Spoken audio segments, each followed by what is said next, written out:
Ujamas Iptasa. ¿Cómo están? ¿Cómo se encuentran? Qué gusto volver a verlos. En esta oportunidad les voy a enseñar los saludos y las despedidas. Escuchemos. En el Aymara existen saludos informales y saludos formales. Dentro de los informales tenemos al kamisaki y la persona que nos responde nos dirá waliki. Iniciamos con los saludos formales. Empezamos con el aski urukipana y la persona que nos responde nos dirá aski urukipanaya. ¿Entendido? Ahora nos vamos al saludo de la tarde. El saludo de la tarde es aski haipukipana. La persona que nos responde nos dirá aski haipukipanaya. Asimismo, el saludo de la noche.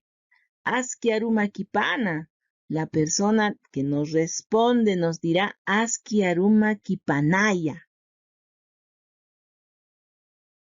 Sarjañanaka. Despedidas.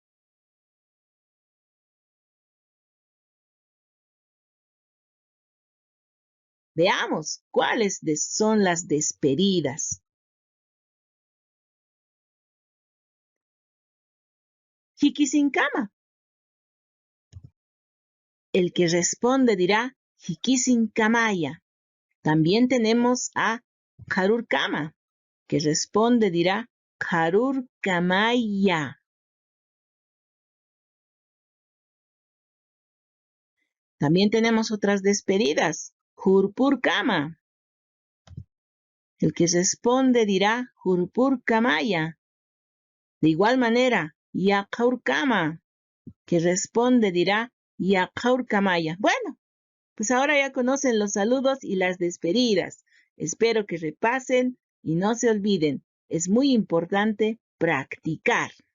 Kikisinkama, ukakispawa.